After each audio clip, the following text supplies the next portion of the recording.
Nathalie Simper, and this is The Limitless Musician, a podcast by KE Creative. Our team helps modern musicians find modern solutions to building a sustainable music career. Along with my co-host, Dr. Katherine Eminent, we will help you learn what it takes to build a career that enhances your life instead of restricting it by becoming the limitless musician you are meant to be.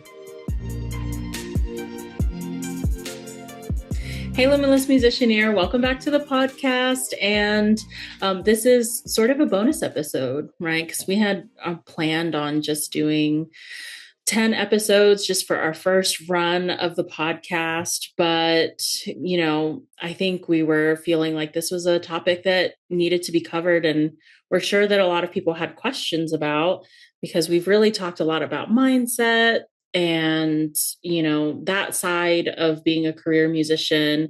And we haven't really gone into like what it does look like to go into certain things or to have certain projects as a career musician. So today it's me in the studio. We've got Grim sleeping somewhere in the corner, and Katherine is with us today. How are you doing? I'm doing so good. It's a rainy day, but it's all good. It's springtime, so flowers and birds and all the stuff that are happy. Yeah. I think Barney's in there too, right? Yeah, he's back here taking his morning nap. Second one, I think, of the day. I know. I just getting one nap in is like a miracle. Yes, it is. All righty. So we're going to be talking today about digital courses. And this is something that, it has been kind of, I think the novelty has kind of worn off a little bit since the pandemic of like everybody wanting to start a digital course. But especially for musicians, I think, we're always trying to find ways to diversify our income. And digital courses seem like a great idea, but there's a lot of mystery kind of around it, don't you think? Yeah. Oh, absolutely. Yes. And it's a great outlet for creativity as well, and to share one's knowledge. But it for many musicians, it can seem very overwhelming and exciting at the same time, and they're not really quite sure where to start. And I'm sure that we've all seen, over the past 10 years or so, so many digital courses by musicians, or even not even courses, like just like passive income stuff like downloads or worksheets or whatever. And so a lot of musicians wonder about how they could leverage that type of platform for to make money and to share what they're good at with the world. Yeah, absolutely. And, I think part of it too is that, musicians, you're constantly running around, either teaching lessons, teaching in a classroom. Maybe you're, going off to a gig. And, if you're a freelancer, your gigs are not often coming from the same place. So you're often traveling to a lot of different places. And there's just kind of this, this busyness to being a musician, even if you're teaching and able to work from home in that aspect. It's just you're trading a lot of your time for money, and it can feel limiting. Like you can only do so much, you only have so much time and energy to do these things. So to be able to have like a download, to be able to have some kind of course that's, evergreen, or something that can just exist without you having to put 100% of your energy into it 100% of the time, like that's super appealing for classical musicians. Absolutely. And honestly, that's the main reason why I started the path of offering digital coaching and courses. Is because I realized, you can only charge so much per hour for lessons. Like it doesn't matter how good you are. There's a limit on how much you can charge, and there's a limit on how many lessons that you can teach in a day or in a week or in a month. And so if you want to expand your income beyond that, you got to find other ways to do that that maybe uh require your time for sure, but maybe there's not a cap on it like it is for doing one-on-one teaching.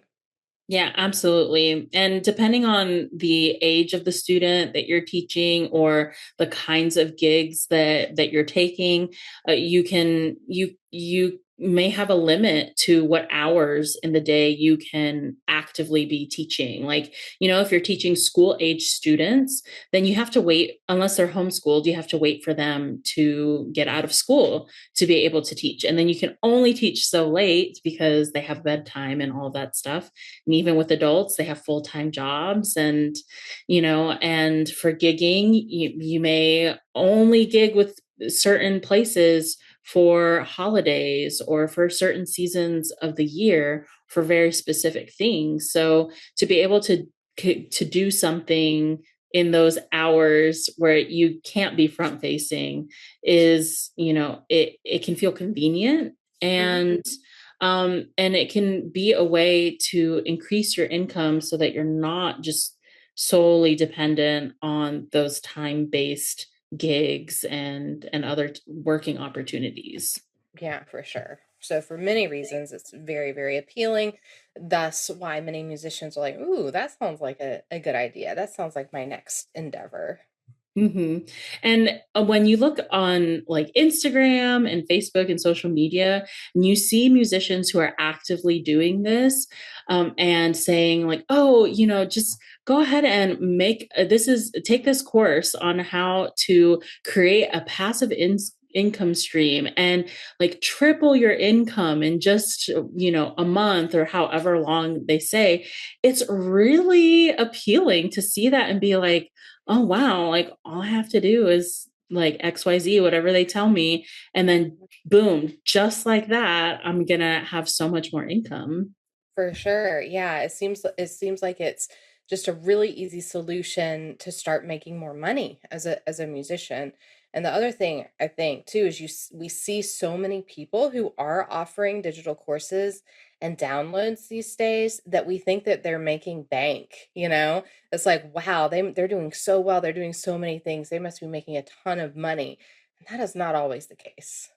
hmm Yeah, and you started, with your digital course before they really became a big thing. Like you started Playbook way before, a couple of years before the pandemic started, and all of a sudden everything went virtual. So I'm Mhm. sure you've kind of also seen the ups and downs and know like the reality of the behind the scenes of, digital courses may look a certain way when you're on the customer side, but when you're on the business side of things, you're the creator of that course, reality can look a little different than what it appears online. Absolutely, it really does. It's a completely different world than most people think it is.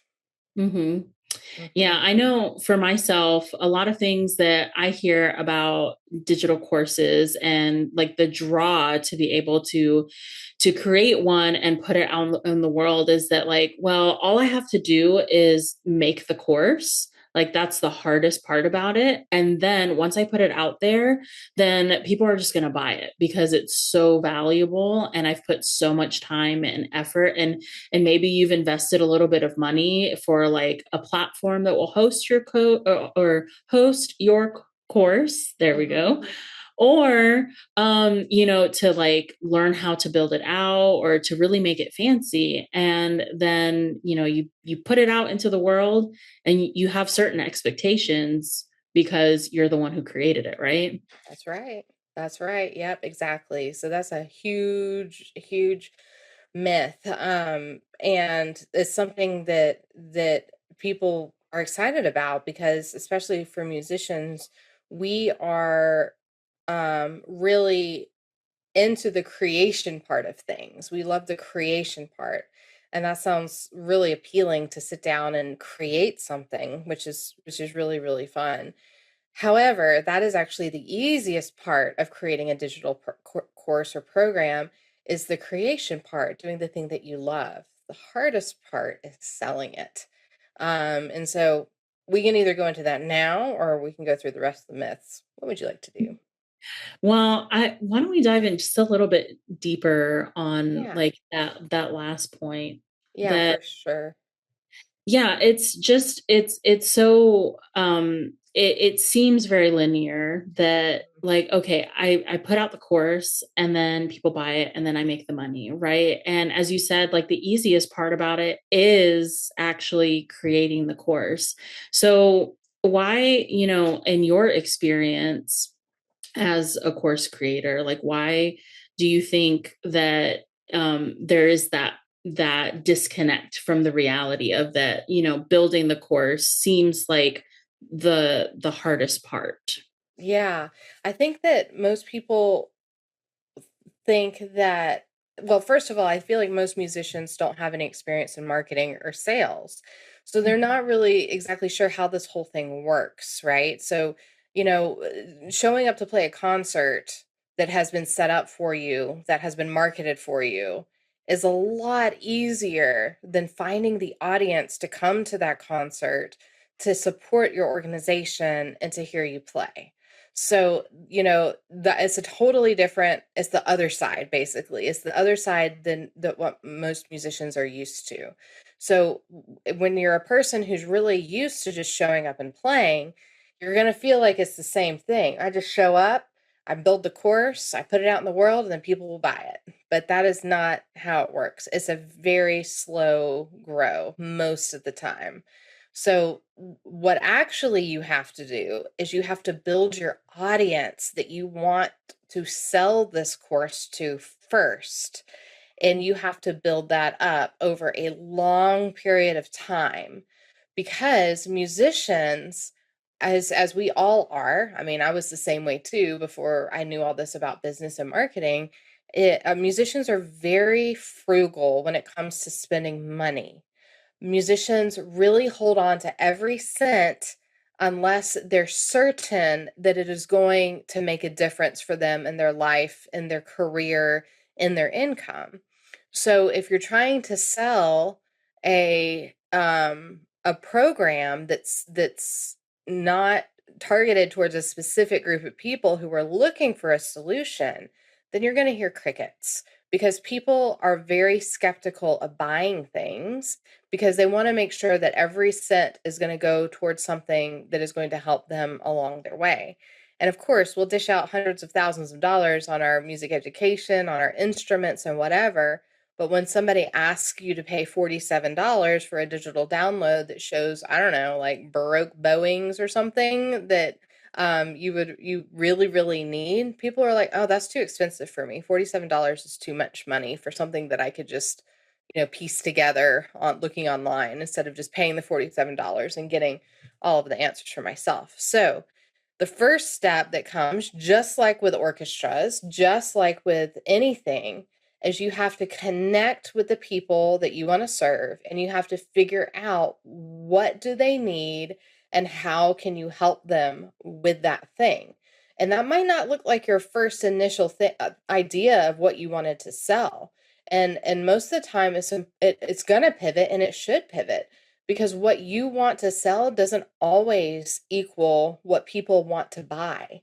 So if you're trying to create something that is you find exciting but nobody else does, it's going to be real hard to sell that once it's done. Hmm.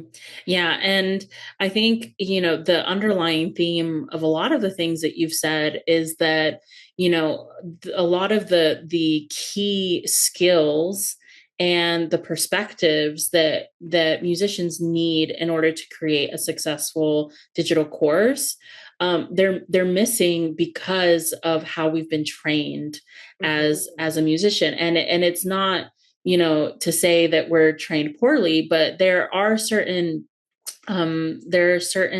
environments that are created for us as musicians, especially when we're in music school. For example, you mentioned, we perform for concerts that have already been organized for us. And that's the same in the professional world. You get hired for a gig and all you have to do is learn the music or do, whatever it is that you've been hired to do.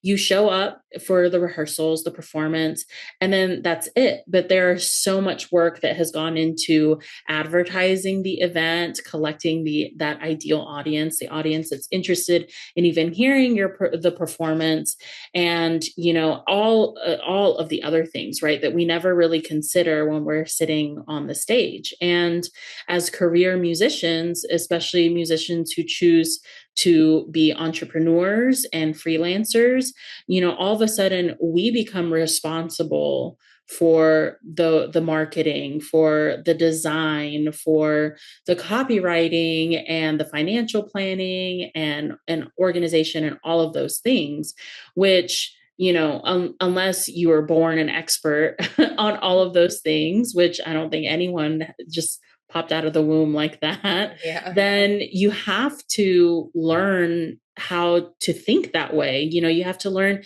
to think about, what idea do I have that could be profitable, but also serve a particular audience? And how can I turn that into something that's useful for other people and also get paid for that? Exactly. Exactly. So no wonder musicians have a hard time with figuring this stuff out because it's the opposite way of thinking than what most of us have experienced throughout all of our musical upbringing. Hmm. Absolutely. So, what are some like common limits that you think, or that you maybe thought yourself when you were first developing Playbook? What are some limits that prevent people from taking the next step after having an idea of creating a course of some kind? Yeah, for sure. So for me personally, of course, I was scared about what everybody would think, and I think that that's probably the biggest one is worried that people I would because I had just gone through my rebirth, if you will, of letting go of my dream of being a college professor and stopped applying for jobs. And I had just gone through 6 months of therapy and just shedding this identity that I once had and that I thought I was going to be, and, becoming this other thing. And I was scared. I was scared about what other people would think. I was scared that they would think that I couldn't cut it, that I was giving up, that, like judging me for taking this next step into an entrepreneurial endeavor. So I'm sure for most people, whether it's starting a studio, starting an ensemble, starting a digital program for musicians, taking that first step, you're scared about what other people will think, especially when you're still young, and especially when you're wrapped up in your identity as a musician, and you're wrapped up in what success as a musician looks like. So it's really hard to get past that. That's a huge block for a lot of people that you have to overcome. And I just remember thinking, okay, here we go. They're going to think what they're going to think. I'm not going to be able to change their mind anyway. So I might as well go ahead and put this out here.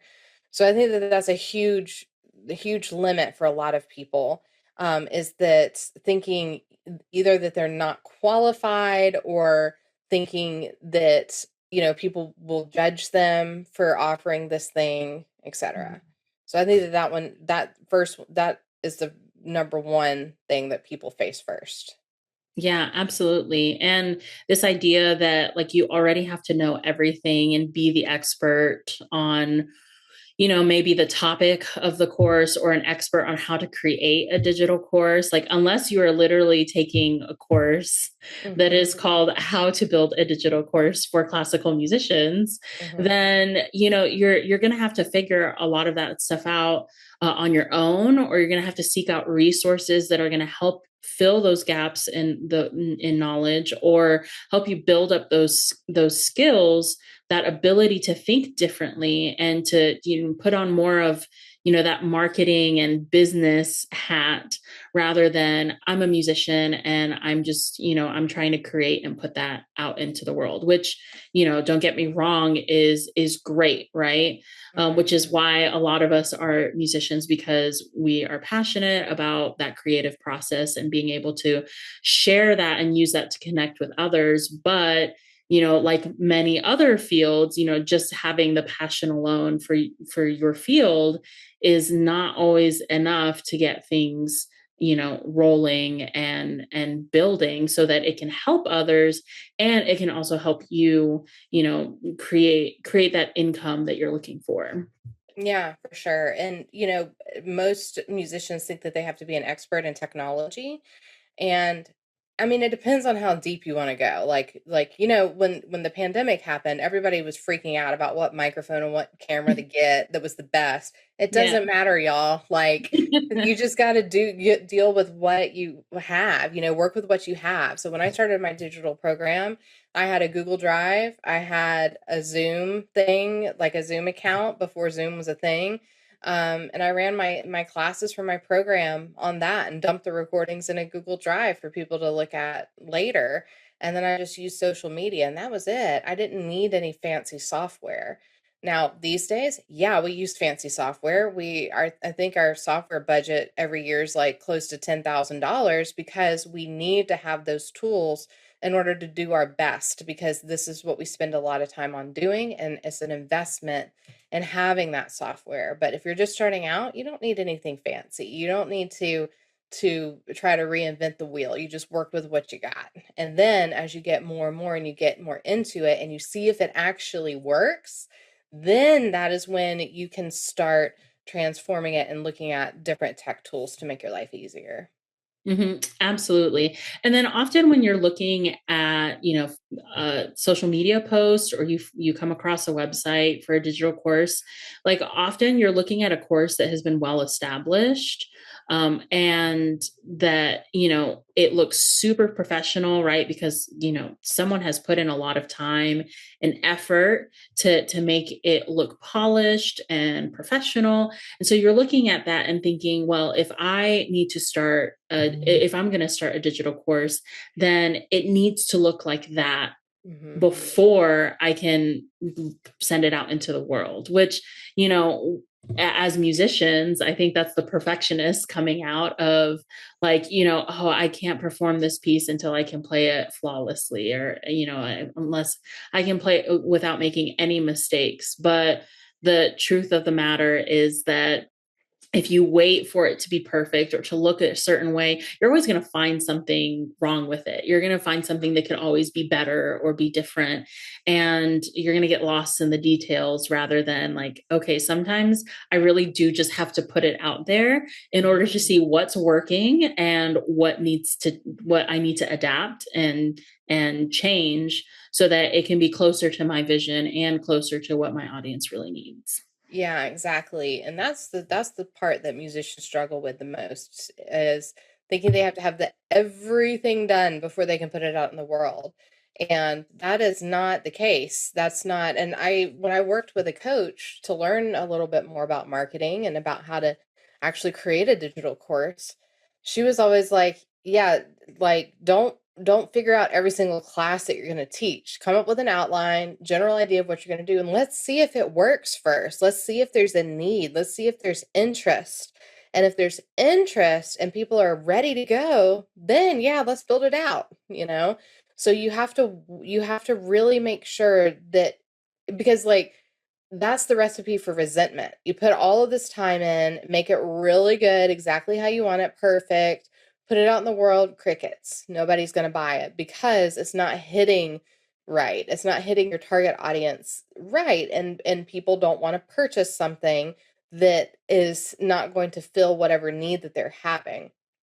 So that is that is a big hang up for musicians. And whenever we say, like, especially folks in our program, like, yeah, don't actually create the thing yet, but just pitch the idea first, but don't have a fully blown outline with every single detail down, then everybody freaks out, because that's a sense of security that they had. They want to be taken seriously, like that they did the work, that they put in the effort, before they float the idea out there. But in business, it doesn't really work like that.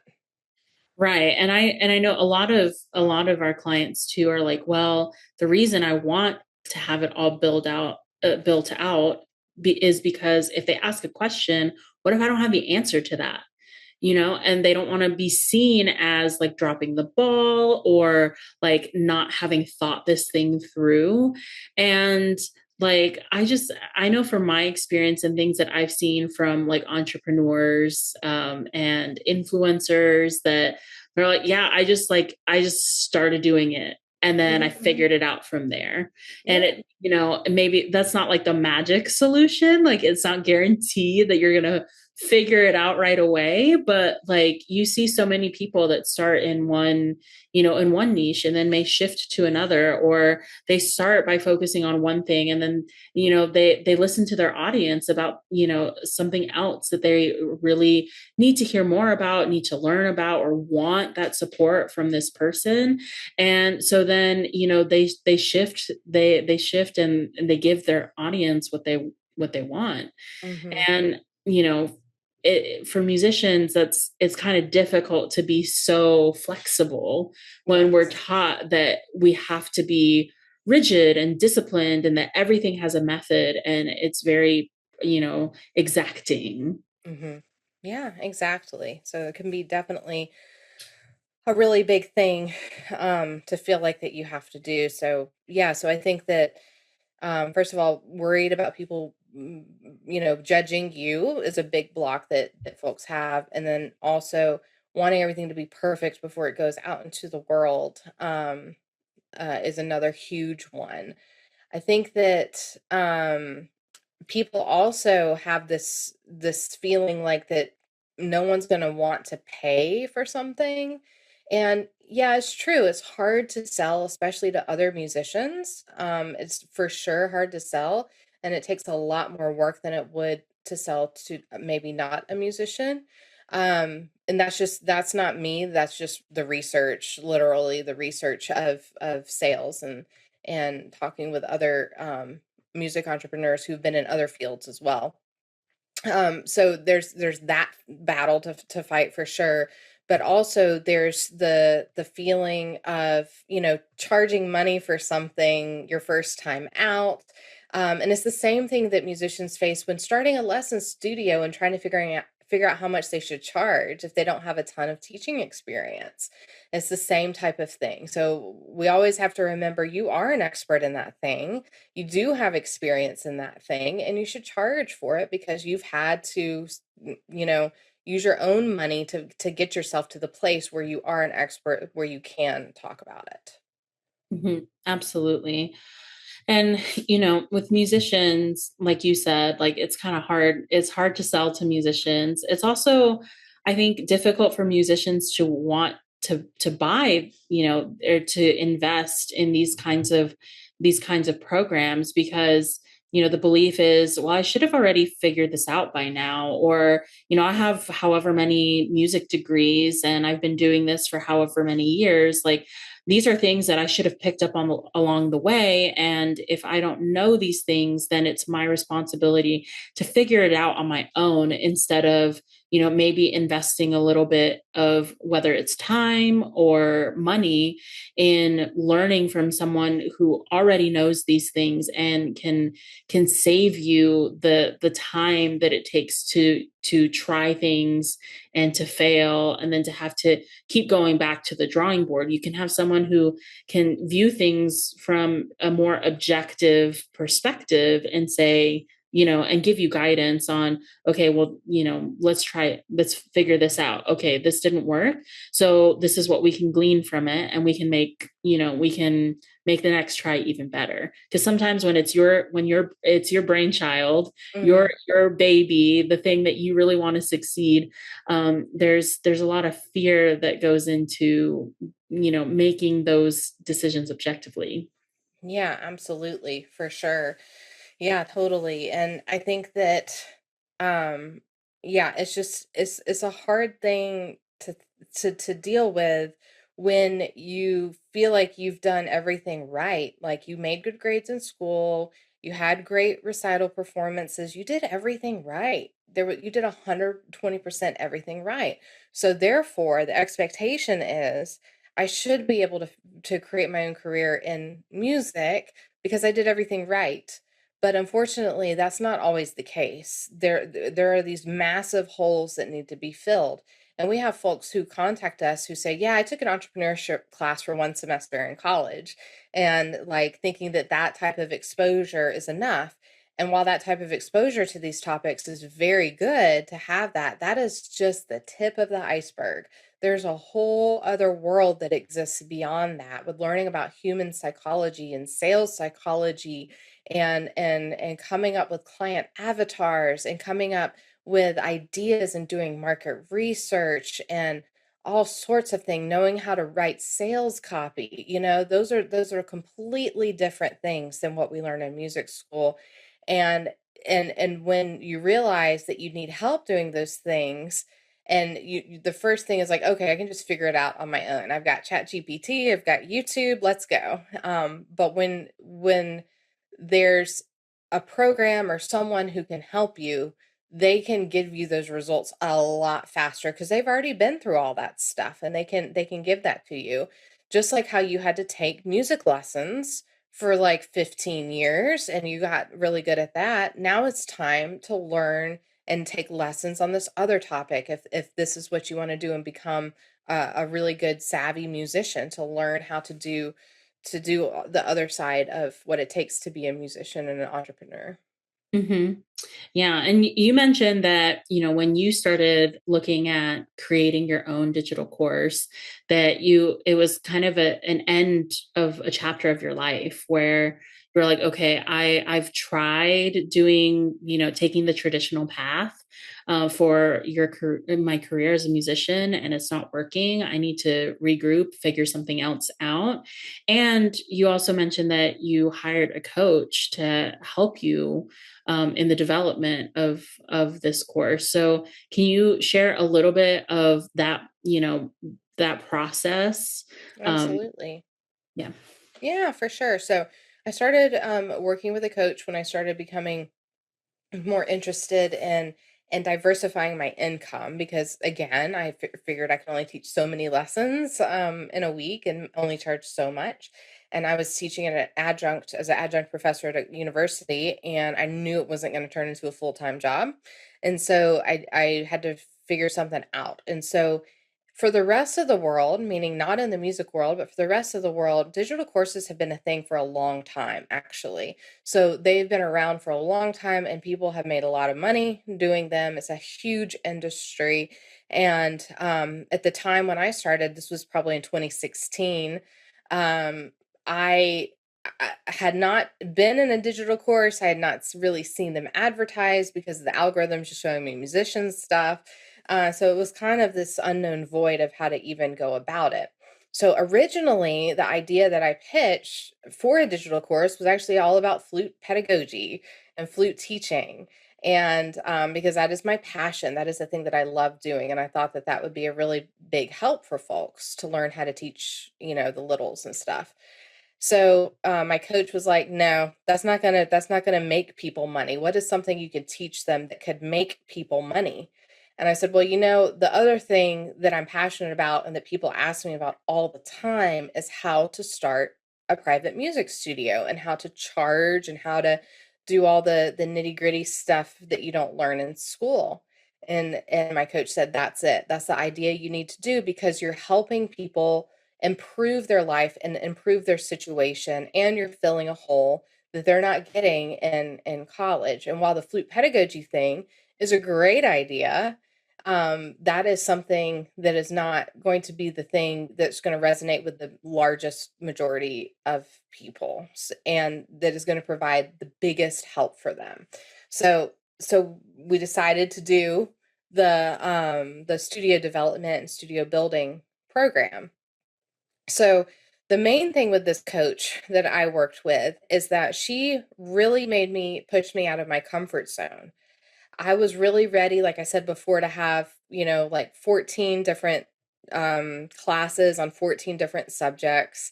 And I was ready to map it all out and think about the homework assignments and everything. And she said, "No, no, no, no, no, don't do that yet. Let's just come up with the general idea of it. And let's think about your audience also." And she said, "Who is your audience? Who are the people that trust you? Who are the people that know, like, and trust you?"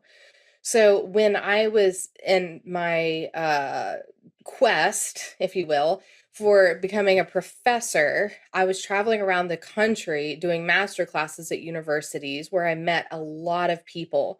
And I would even do a lecture sometimes about private studio development and how I built, several studios in different parts of the country as a student, and my beliefs about what private teaching can be, and why musicians need to do this and learn these skills. And I also presented at a lot of conferences. And this was for like 3 years before I even started working with this coach. So I had already been around and building an audience, and I was on Facebook a lot, and I shared my travels and all the things I was doing for a long time before I even started this idea.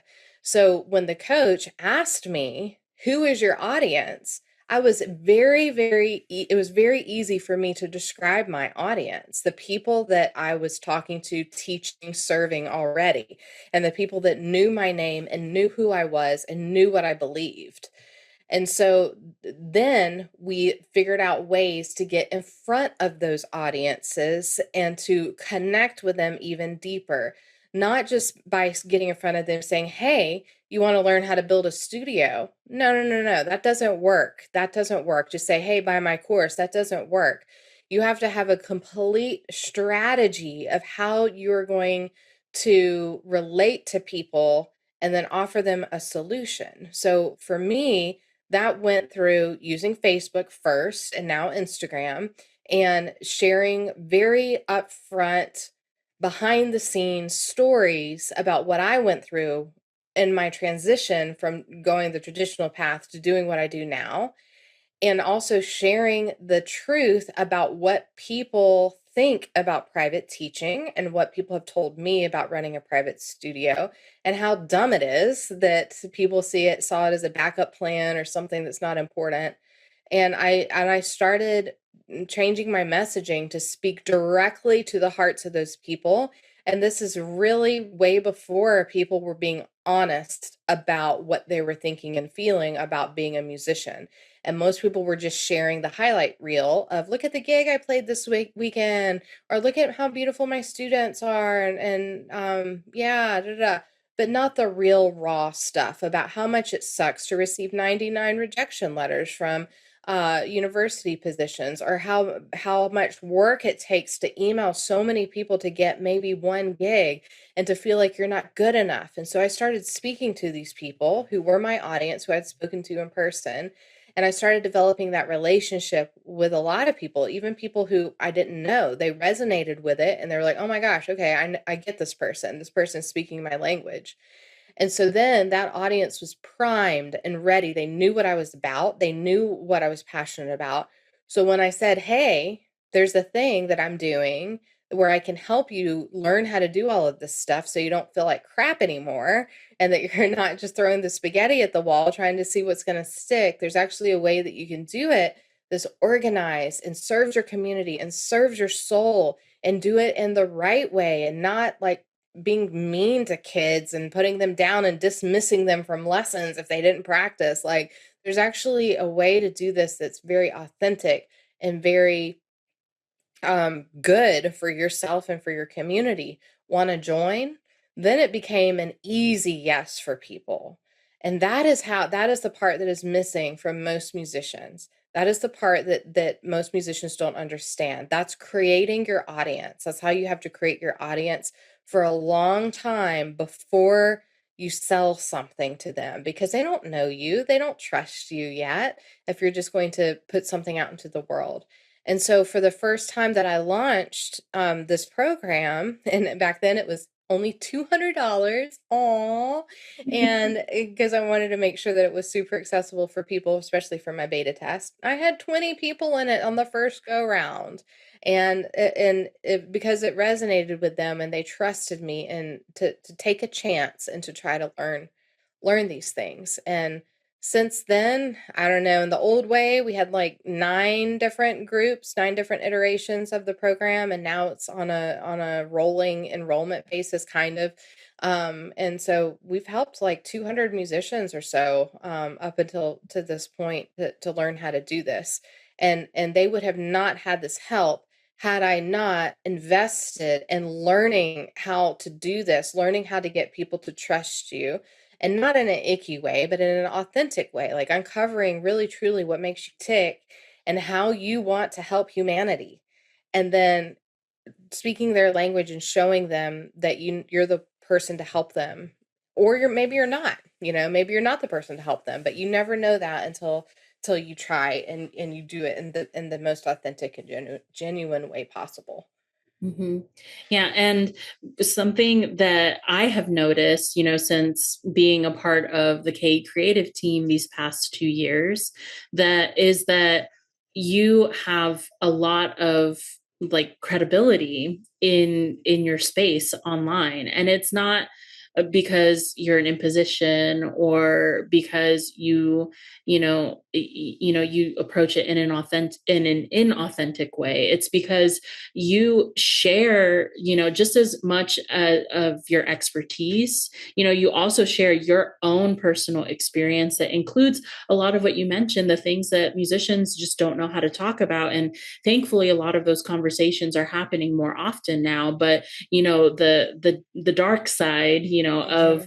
of this career, about all of the struggles, the obstacles, the rejection, and the oh, I have to try again and again, kind of moments. You're very transparent about that, which helps people. When they see that, they think, wow, like this person who looks like they have like the perfect career, right? Like they're experiencing the same things that I'm experiencing, and like they're open to talk about it. So I think it's really special that you're able to create that space for people to feel encouraged to be, truthful Mhm. about the reality of being a musician. And I'm sure that's why the course resonates so much with people, is because you're speaking to your experience, and there are other people who share that, and they're going to want to learn from someone who really understands what it's like to feel the way they do. And that's what we see with courses, is that you don't buy something just because it looks nice. You buy it because the person who's selling it seems not only knowledgeable on what it is that they're selling to you, but they seem like a real human being who genuinely cares, that this is going to be effective and useful to you. Yeah, absolutely, absolutely. And something a coach told me once, I don't remember who it was, but somebody said they're not buying your program, they're buying you. So that's true. Like, you have anybody you hire to do anything for you or with you, you have to like them or else it's not going to go very well, right?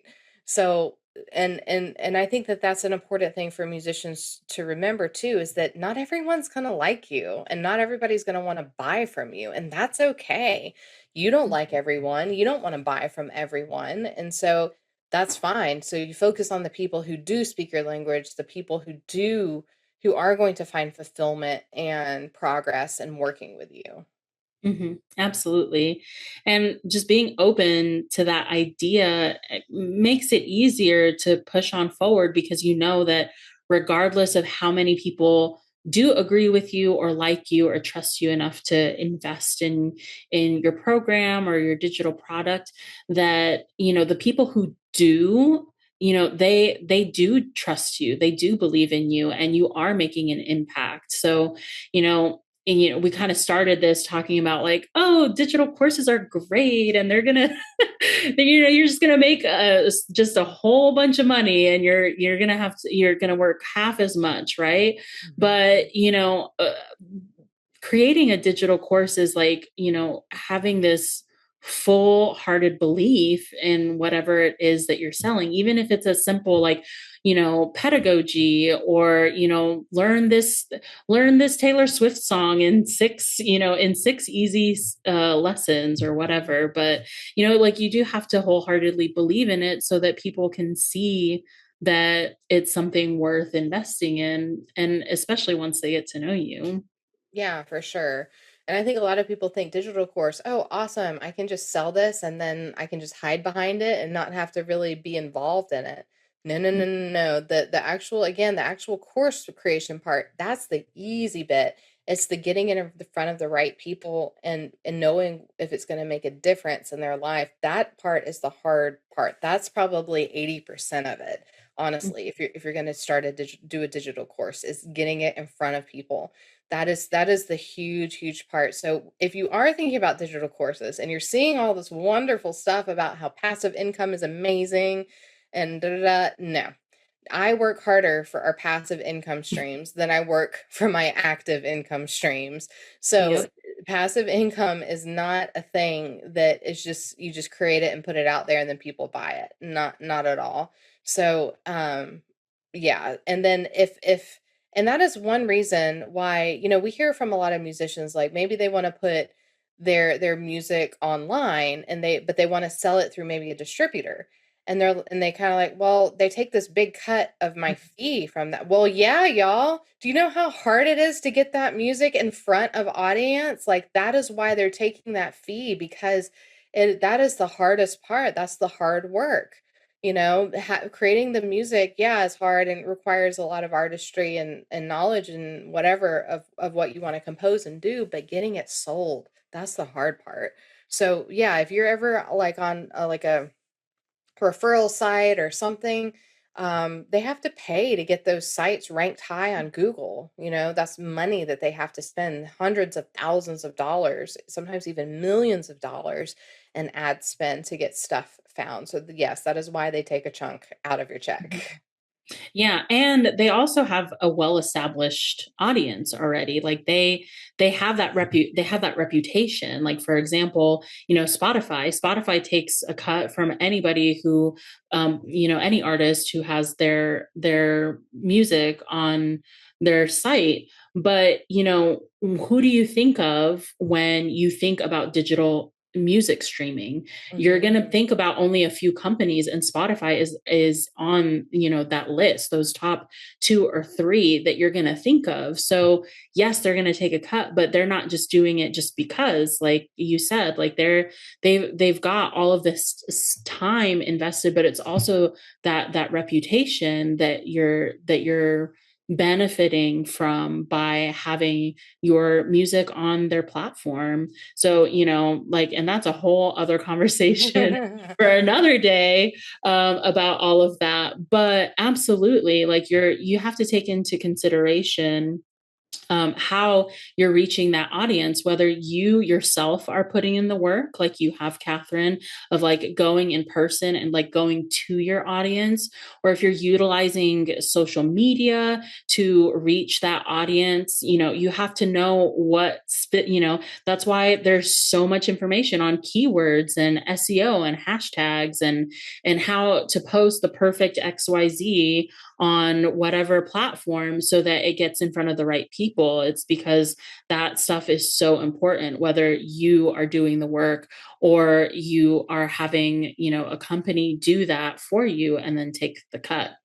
Yeah, exactly. So yeah, there's a lot to think about when it comes to creating digital courses. And I think that the things that are most important to remember about this are, first of all, you can do it. It is possible to do it.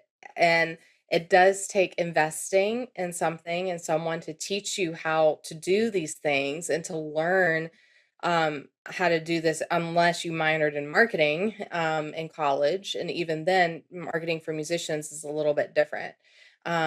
So there's that whole thing. And then also to know that when you find what you want to do, you got to make sure that people are going to be willing to pay for it. That the result you're promising is something they're going to be willing to pay for. And then also to remember that it doesn't have to be completely fleshed out before you put it out into the world. Yeah. And I think another important thing to remember is that it may not look exactly the way that you anticipated it would when it was only living in your head. Like, I'm sure, looking back on the like 9 years of Yeah. Playbook, Yeah. that, you couldn't have exactly predicted that it was going to look like the way that it does now. And even now, it's constantly, changing and evolving based on, what we hear from people who take the course, and also people who fall into that audience of like, these are my pain points. These are the things that I'm struggling with, because, we want to make sure that the people who buy into it are actually going to get, what they're looking for. Yeah, exactly. And knowing that is so huge, and making sure that it really resonates with the right people is really important, because if it doesn't, they're not going to get the results, and then they're going to maybe resent that they invested this money. So that's why it's so important to make sure that you have the right people, and that you know exactly who you want to serve, so that they can get the results that you want them to get, and that you want to help them get. Hmm. Yeah. Well, in your kind of in your vision of Playbook, how do you see it now versus, when you saw it, when you were first thinking about putting it out into the world?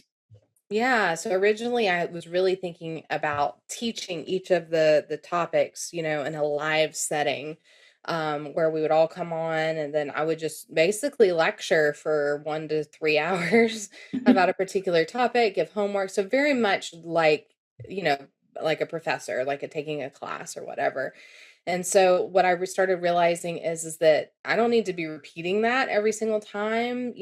I can record the big topics that are just like the general topics that people need to know, and then they we can assign them, based on their needs and their goals, which things that they work on first, second, third, fourth.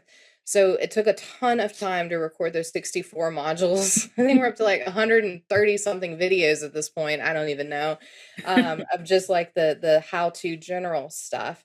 And then now we're able to make it very much more personalized, and about what the people, what our clients really need, and what they're working on, and what they're the most passionate about. So it's very much more tailored to an individual level, even though it's still quite a community, and even though, we still come together and talk about similar topics every week. So, and plus having you on the team to help me with all the coaching, and for you to add your own, expertise in there, is just so invaluable. So it was a one woman show there for a long time, and I was drowning with trying to do everything and help everyone. And so, having you on the team has totally changed it as well, for the much better. So it's evolved dramatically.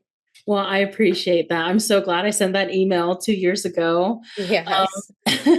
And it's kind of an interesting, working relationship, because I actually took Playbook, Yeah. from you. What was that now? Like 5 years ago now, at the Mhm. very start of the pandemic, where I was part of that audience that was like, everything is completely different. I have to figure out how to make my studio continue to run now that, in-person lessons are no longer an option Mhm. for the foreseeable future. So I had to come up with a solution. I was in that situation of, I have a problem that I can't solve myself, and I need someone to teach me how to do that. So when I saw your ad about the music teacher's playbook, I was like, that's me. Like, I felt like you were speaking directly to me, which is part of, like, the sales psychology and marketing,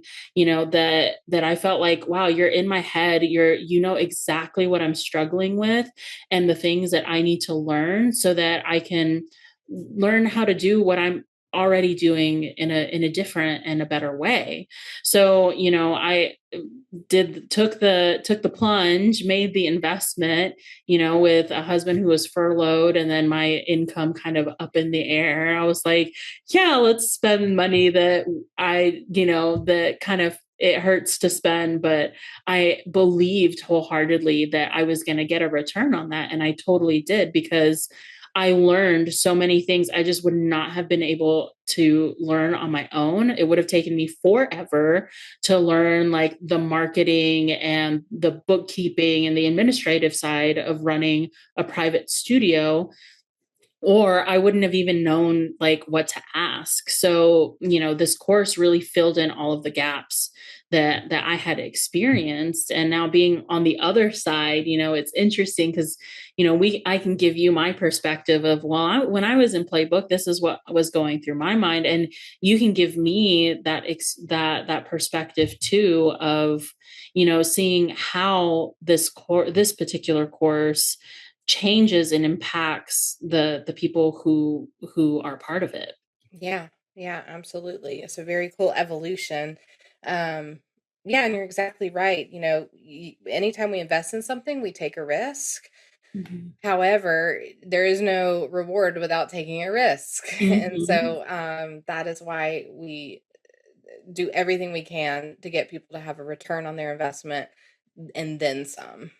Yeah, absolutely. And I mean, calculated risks, there's always that opportunity for, or that possibility of failure or not having it turn out exactly the way you're expecting. But, for example, in my mind, I was willing to take that risk because I felt that the reward in purchasing that course, going through it, doing the work was going to outweigh the risk of not even doing it and having to continue to struggle. Both were unknowns, but the one thing I did know is that if I didn't invest in this course, then I was going to continue to struggle. I was not going to get any easier, at least not anytime soon. Yeah, for sure. And the people that have the success going through any program are the ones that do show up and the ones that do the work and the ones that are not just wanting to buy something and think they're magically going to get the solutions. And like we say all the time, we can't predict if they're going to get 30 students in 2 months, right? Most of the time that's not it. But what we can promise is that they're going to learn the skills that they need for a lifetime in order to hit their goals for their studios. And so luckily we had a couple of Playbook grads who were also willing to share a little bit of their transformation stories with us. And these people are folks who really, really did the work just like you did and got a return. So first, let's share a little bit from Gianna. Gianna is awesome. She lives in Chicago and she did the program a while ago, probably 2020, 2021.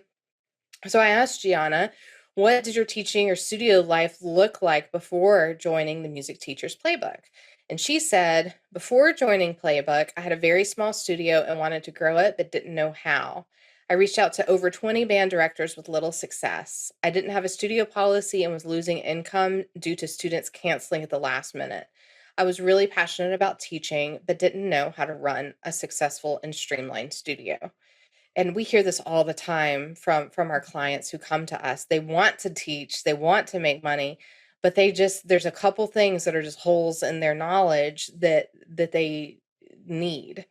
And then I asked her what shifted for her during or after the program. And then she said, I quickly learned that there was a smarter and more efficient way to recruit students and run my studio. I created a studio policy, streamlined administrative duties, added more fun elements to lessons, and changed the way I recruited and marketed myself. Within a few months of finishing the music teacher's playbook, I doubled my studio. So for Gianna, it was super cool because she just had to make a few small changes. Mhm. But the biggest change was how she thought about teaching and how she thought about running her business. And once we get that into place, everything else goes a lot easier. So for most people, that is what happens is they're not thinking about their studio as a small business. They're not having the right mindset and the right philosophy around being a private studio teacher. And then the last question I asked Gianna was, how are things different for you now, either in your studio, your mind, or just your day to day life? And she says, I currently have a full studio and achieved my goal of teaching at the collegiate level. I no longer have to recruit students and have a steady stream of income through teaching lessons. I maintain firm boundaries through my studio policies and no longer feel as though I'm being taken advantage of. I changed my mindset and treat my studio and myself as a professional business.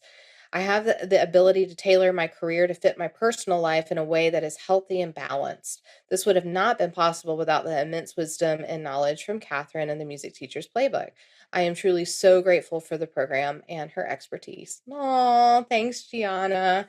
And That's so honestly, sweet. that is why we do what we do, to empower musicians, to let them know that they can do what they want to do and it is possible. And if you're hearing this and you're like, well, that's great. If I were trying to create a course on how to build a private studio, but that's not exactly what my idea is or what direction I want to head. The point is that you want to be able to connect with your audience. You want to make them feel empowered, whatever it is that you're teaching, whether you're teaching a specific skill. But as I know, as I've seen, with courses that I've taken and that I've seen other people, and also through Playbook, that the most meaningful products are the ones that help you change your outlook on life. And that is, something that you can't really put a value on that. Now, naturally, you're paying for the course. So, if the course is $200, then the value is 200, right? But then, it helps you change your way of thinking. Maybe it helps you learn how to build more income, increase your income, and get a return on that investment, whether it's monetary or emotional or psychological.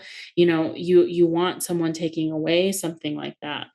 We have a couple of other great playbookers, who have graduated from the program and also have, reaped the benefits of that, the mindset shift and really understanding what their philosophy is when it comes to building a studio. And even though this course is highly focused on how to build a private studio, a lot of the skills that musicians learn in this course they take and they apply to other facets of their life. So not just private teaching, like Gianna, she was able to achieve her goal at teaching at the collegiate level. And we've seen other playbookers too, who have been able to expand their freelancing and go into other job opportunities in classical music because of the things that they've learned, the foundation they gained from Playbook. So I want to share the experience of two other awesome musicians who joined a Playbook within the last couple of years. We have Emily. Emily went from, two students at the start of her time in Playbook to 11 ideal students. And, instead of waiting for her studio to be big enough, she was able to start planning recitals, group classes, field trips, and other events that she knew that her students were going to love. She learned how to talk about herself and her studio without feeling like she was selling herself. And now, instead of feeling desperate to take any student that comes her way, she knows exactly who her ideal student is, how to look for them, and how to aim her recruiting efforts towards those specific students. And then on the business end, she feels way more confident in teaching and running a studio as a stable part of her career, which is something that, there's that stigma that having a private studio is, or being a private lessons teacher is, has an unpredictable income. And she was able to stabilize that and build her confidence. There was Yeah, also, yeah. for sure. And I think the other thing with Emily that was so cool is that her area didn't have a private lessons culture.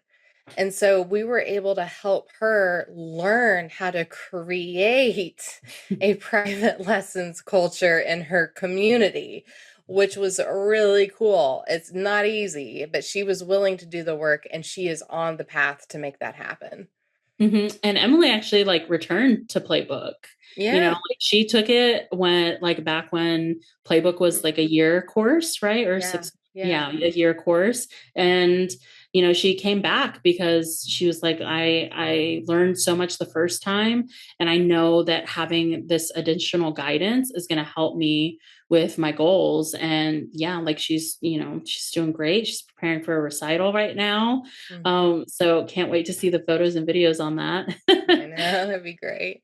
And then we have Lauren. Lauren went from teaching 0 to 60 students in Yeah. 6 months of Playbook.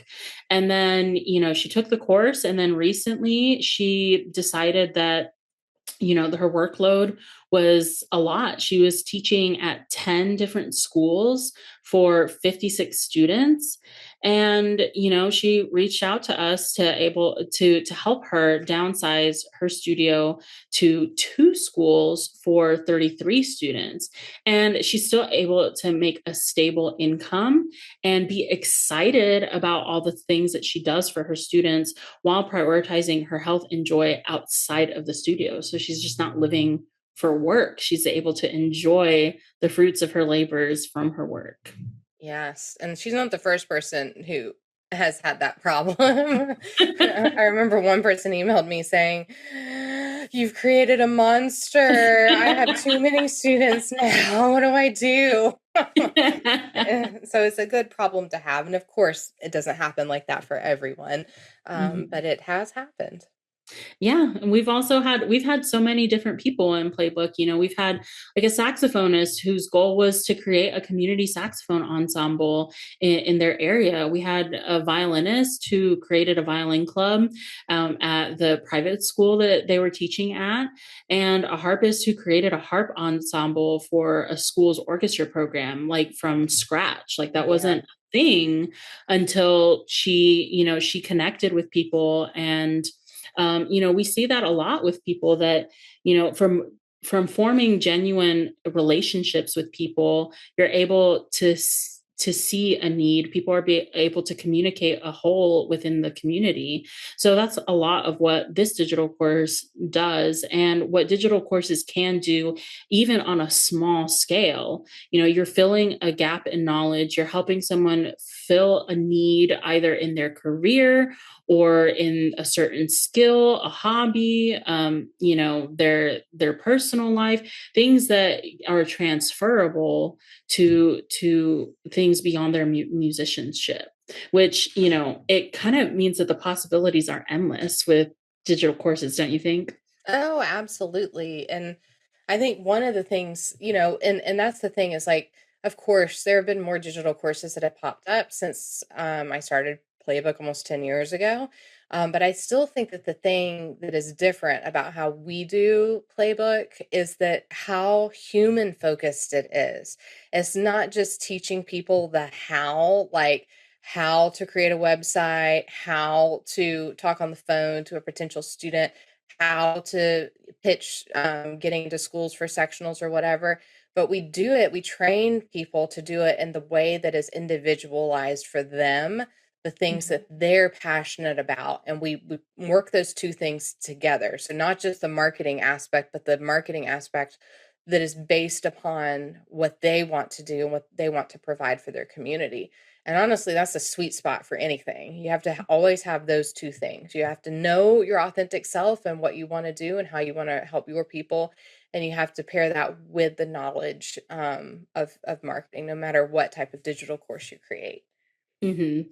Yeah, and this was supposed to be a bonus episode. It turned into like a full-fledged a full grown like teenager episode where we just have a whole bunch of stuff in here about digital courses. So if you're a musician who's thinking about creating a digital course, there are so many nuggets in here. And I think the most important takeaway is to be your authentic self, because you